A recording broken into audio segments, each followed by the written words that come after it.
Berea வேதாகம பள்ளியின் முதலாம் ஆண்டு விழா சிறப்பாக நடைபெற்றது.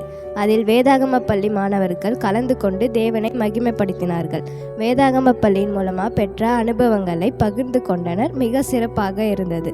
பங்கு பெற்ற அனைவருக்கும் நன்றி.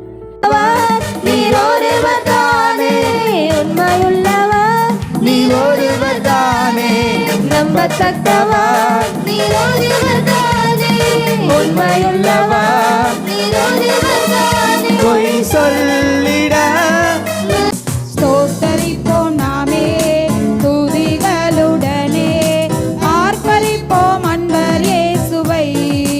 அல்லேலூயா. ஸ்தோத்தரிப்போம் நாமே துதிகளுடனே, ஆர்ப்பரிப்போம் அன்பர் இயேசுவை.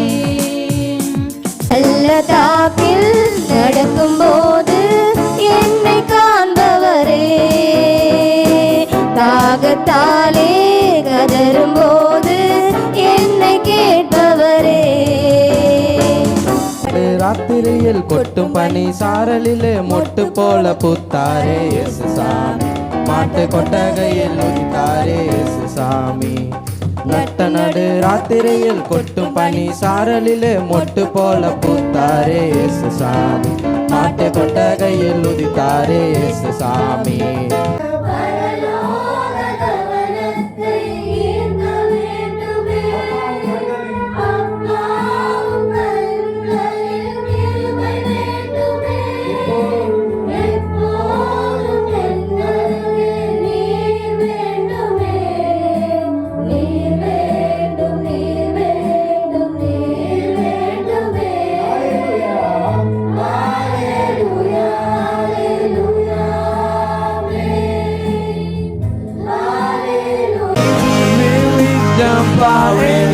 Our God is an awesome God.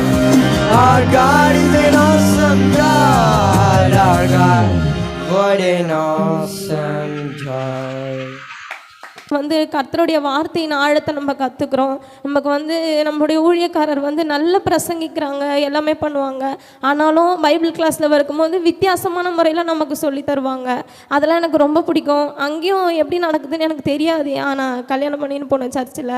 ஆனால் ஆண்டவருடைய ஞானத்தை கற்றுக்கிறப்போ உலக பிரகாரமான ஞானம் எல்லாம் தானாக வரும்ன்றதை இன்றைக்கி என்னால் ஃபீல் பண்ண முடிஞ்சுது. அப்போது நம்ம உலக பிரகாரமான ஞானத்தை என்றைக்குமே தேட வேண்டியதே கிடையாது. ஆண்டவருடைய ஞானத்திற்குள்ளாய் நெருங்கி வர வர உலகத்தில் உள்ள ஞானம் எல்லாம் தானாக வரும். அப்படியே ஆண்டவர் இன்றைக்கி என்ன இந்த இடத்துல எல்லாருமே டாக்டர்ஸ், அங்கே டாப் டாக்டர்ஸ் தான் இன்றைக்கி ஸ்பீச் கொடுத்தாங்க. ஆனாலுமே அந்த இடத்துல அவங்களுமே அந்த கட்டாயத்தினால தான் ஜாயின் பண்ணோம், எல்லாருமே ஜாயின் பண்ணோம் அப்படின்றதுக்காக. ஆனால் அதுக்கப்புறமா நம்ம சர்ச்சில் பாஸ்டர் ஒரு வாரமும் நம்ம கிளாஸ் வரும்போதெல்லாம் எடுக்கிற ஒவ்வொரு வார்த்தையும் இப்போ தான் அதோட அருமை தெரியுது. அண்ணா எப்போவுமே சொல்லுவாங்கள்ல, ஒரு இடத்த விட்டு போகும்போது நம்ம அதை விட்டு தூரமாக இருக்கும்போது அதை மிஸ் பண்ணுறதோட வழி அப்போ தெரியும் நினைப்பேன். நம்ம இந்த மாதிரியெல்லாம் உட்காந்து தேவனுடைய வசனத்தை தியானம் பண்ணி வார்த்தைகளை கொண்டு வரும்போது ஒன்றுமே தெரியாதவங்க நம்மளை விமர்சனம் பண்ணும்போது இது கஷ்டமாக இருக்கும்ல. இப்போது ஒரு ஃபீல்டில் ஒரு விஷயம் தெரியாதவங்க நம்மளை பற்றி பேசும்போது நம்ம கஷ்டமாக இருக்குல்ல கலை. இப்போ ஒரு ஃபீல்டுலே இல்லாதவங்க, ஒரு டாக்டர் ஃபீல்டுலே இல்லாத ஒரு ஆள் ஒரு டாக்டரை விமர்சிக்கும் போது அந்த டாக்டர் கஷ்டமாக இருக்கும் தானே, இருக்குமா இருக்காதா? இப்போ அந்த ஃபீல்டை பற்றி அவங்களுக்கு அது மாதிரி தான் விசுவாசிகள் கூட வேத வசனத்தினுடைய அடிப்படை தெரியாது, அதனுடைய